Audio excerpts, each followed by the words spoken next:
So applications of quadratics. There's two types of applications of quadratics. The one we have already done, which are the first two problems up on your notes. These are review, these two problems are. Okay? Then we're going to do 5 new type of problems. Okay? So the first problem here, that's why it says review. It says, when hovering near the top of a waterfall in a national park at 1,600 feet, a helicopter pilot accidentally drops his sunglasses. Do you remember this question? It was on your test on Thursday, okay? It's the same type of question every time. The only thing that changes is how high he drops his sunglasses from. Okay, so this is the formula. H equals negative 16t squared plus 1,600. When will the sunglasses hit the ground? When something hits the ground, what's the height of that object? 0. So I'm going to put 0 in for my H.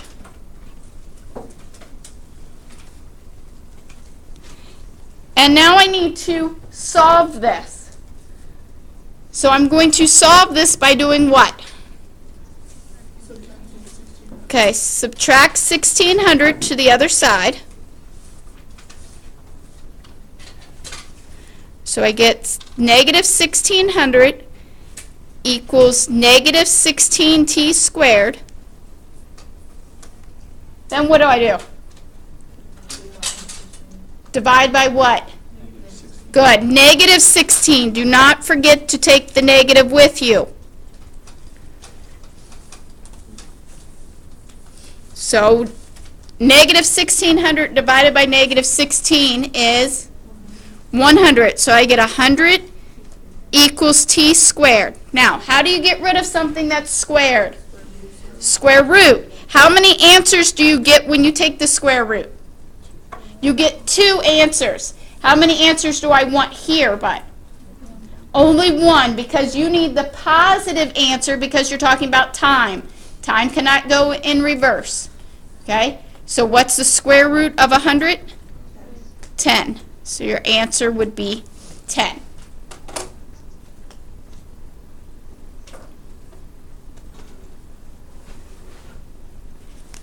Okay.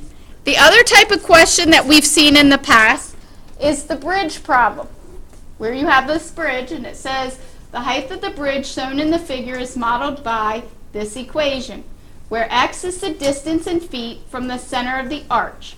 How far to the right of the center is the height 11 feet? So if I come over here to 11, I want my height to be 11 feet. So maybe here. I want to know how high this would have a height of 11 feet. How far over did I go? So what do I do to solve this problem? Where do I put the 11 feet? For the height. It's the same as the last problem, except the last problem, the height is always 0. This problem, the height is going to be given to you. Okay? So how do I solve this question? What do I do first? Minus 27. Good. So 11 minus 27, negative 16 equals, do not forget to carry the negative down. And then what am I going to do? The negative 0.05. What is negative 16 divided by negative 0.05? 320. So I get 320 equals x squared. How do I get rid of the square? Do I need 1 answer or 2 answers here? 1 answer. It's always the positive version. You also know on Math Excel, because it won't allow you to have the plus or minus sign down in your bottom, in your toolbox. So what's the square root of 320?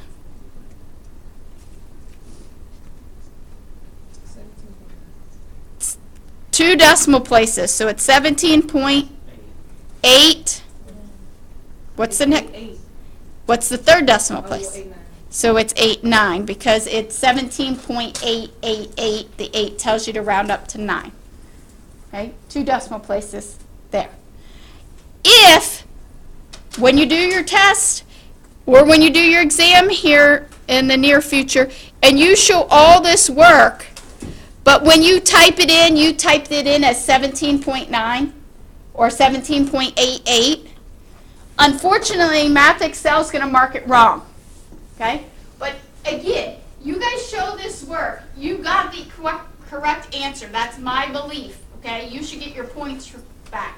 So I go back in and I recalculate your tests and I do your quizzes. So most of you see when you turn in your test, like last Thursday when you turned in your test, you might have gotten maybe a 72.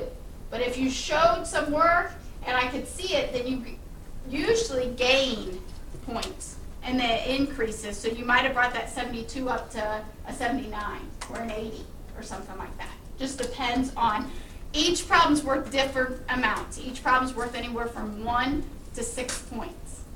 Okay? And I don't set the points, Math Excel sets the points. So just, some of you are better than others. The problem which I have, especially in this class with some of you, you don't put the question number by your work. So then I just have a whole bunch of numbers every which way, and it's very hard for me to follow what you're doing and try to give you the benefit of the doubt.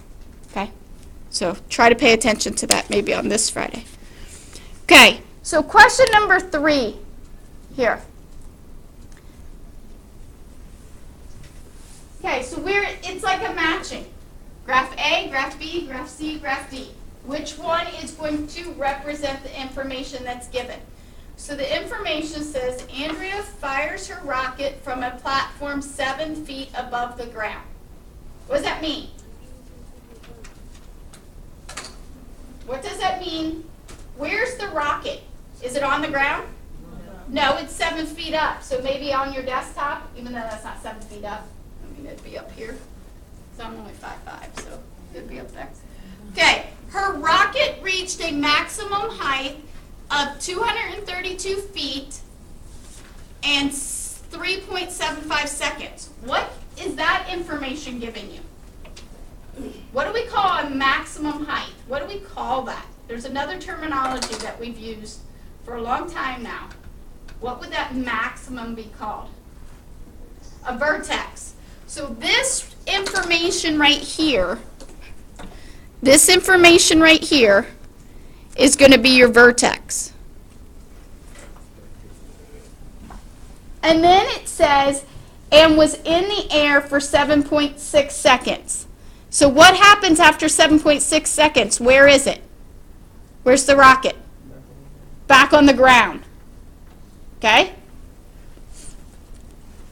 So if we're looking at this, okay, which one of these do you think maybe you could rule out? Which one of these, A, B, C, or D, does not make any sense? B? B is one that doesn't make sense. Why, Charlotte? Okay, it starts at 0, 0, and it says that the rocket only goes for 7 seconds. So does the rocket hit the ground after 7 seconds? No. There's nothing in this problem that has anything with 7 seconds in it. So that one's out. Any other ones that we could rule out? What? No? Okay. No, I want to answer. Oh, you know the answer already. Okay. What other one do you think probably doesn't work? Charlie? C, because what does this tell you? It's telling you that it starts where? 7.6. Did it start at 7.6 feet off the ground? No, it started at 7 feet off the ground. So that one's out. So now we have a 50-50 shot, and they both are telling us different things. This one is telling you that your max is at 7,232, and this one's telling your max is at 3.75 and 232. Which one had your maximum? A or D? Anybody? Where's your maximum? What else is your maximum called? Look, it's right there. It says maximum right there in your problem. We also circled it and said it was the vertex. So Bailey, you're correct. The answer has to be D because that is your vertex. It's at a time of 3.75 seconds and a height of 232. Now, here in a few minutes, you're going to be finding that information. Okay, you're going to have to find that max height, that max vertex. But on the next problem here, on number 4, you are drawing the model to represent this information. So it says, Juan fired his rocket from a platform 2 meters above the ground. It reaches a maximum height of 42 meters after 2.86 seconds and stayed in the air for 5.78 seconds. Draw a graph that models this situation. Be sure to label your axes. So, if I'm going to label my axis, my x-axis is always time. My x value of my vertex is always time. It never changes. It's always time. Your y value is always going to be your height in either feet or meters, depending on what is given to you in the problem. This problem is in meters. So this is going to be your height.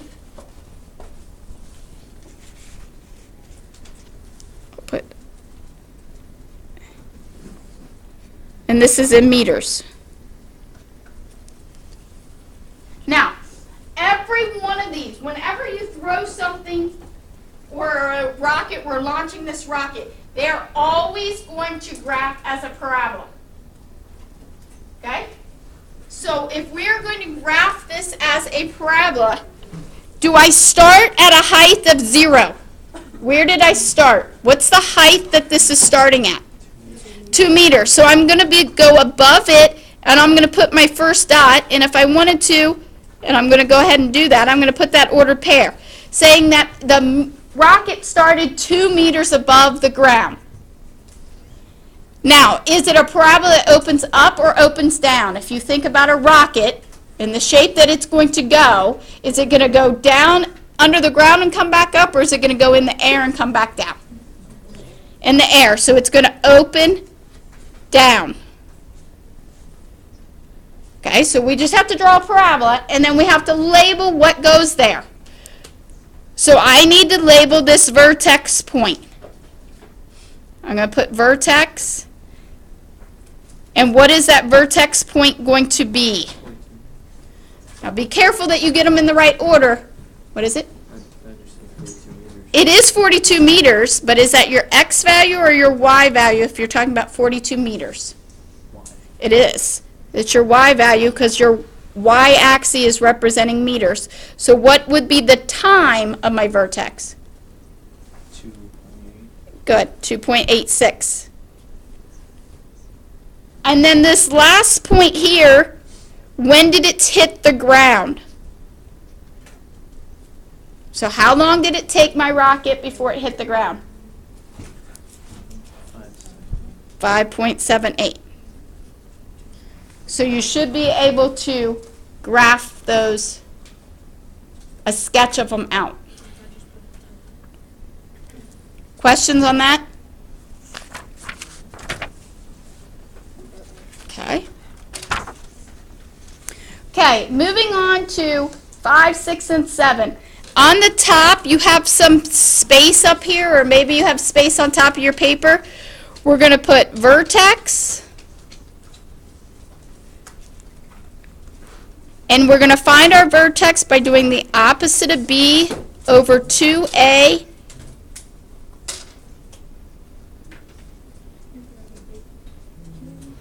And then we substitute in. Yeah. I didn't get the other pages. How many do I need?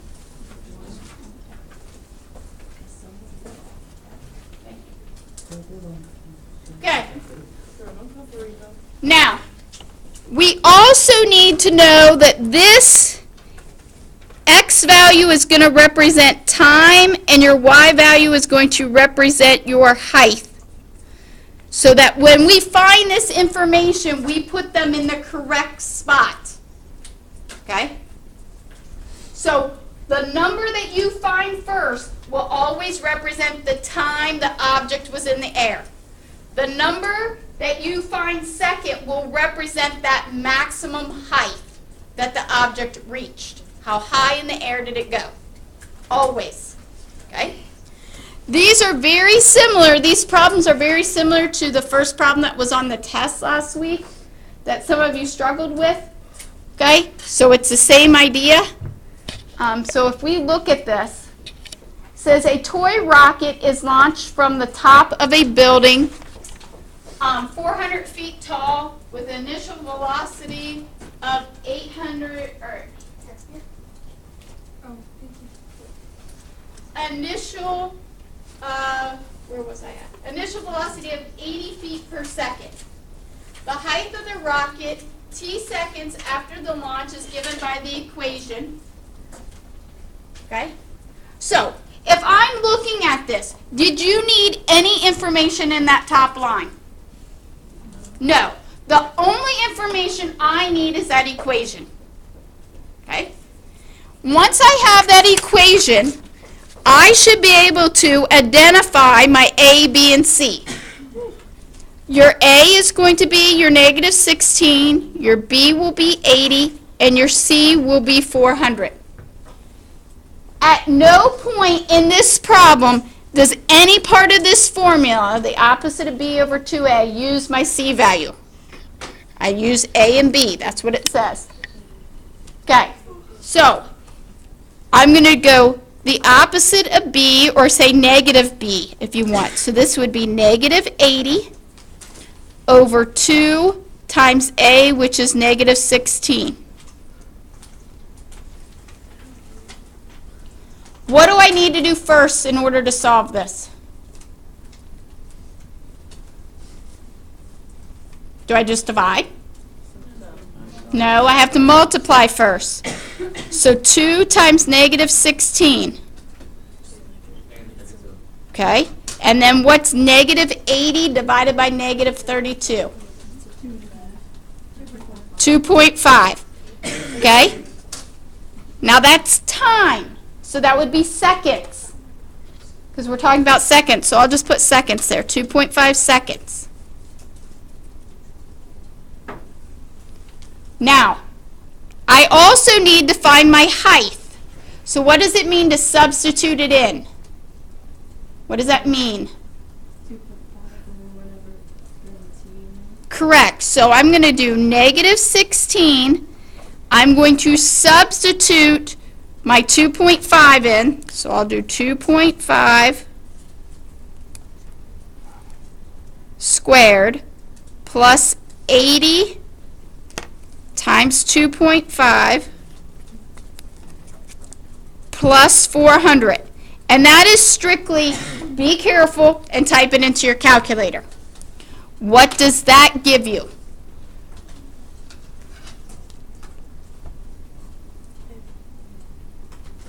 Somebody type it in. What do I get? 500. So that would be 500 feet. Okay, you won't have to put the units in. Math Excel will do it for you. So here's the question. When does the rocket reach its maximum height? Which answer do I want when it says when does? Is that a time or is that a dimension, like a height? It's time. So the first question, when does the rocket reach its maximum height? 2.5 seconds. What is the maximum height? 500 feet. Okay?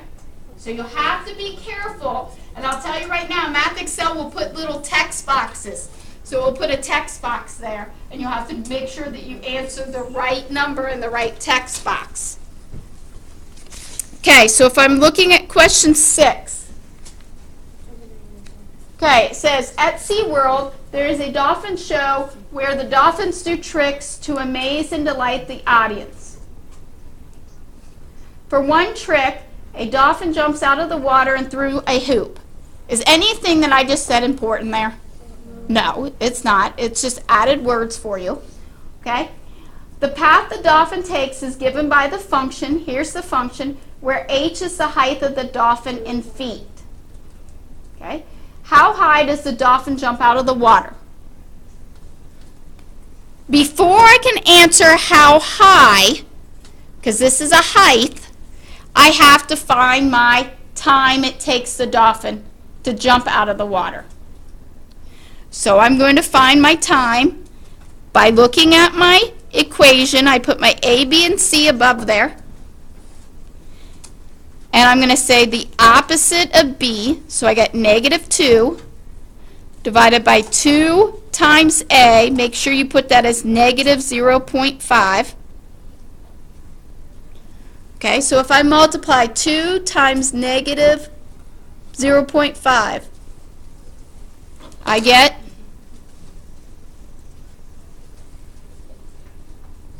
-1. -2 divided by -1 is 2. So that's 2 seconds. So the dolphin's out of the water for 2 seconds only. Is that the answer that I need when it says how high does the dolphin jump? No. So what do I need to do to find the height the dolphin jumps? Put 2 in it. Put 2. Substitute it in. So I'm going to get -0.5 parenthesis 2 squared plus 2 times 2 plus 6. You get 8 feet. So is that how high the dolphin jumps out of the water? Yes, 8 feet.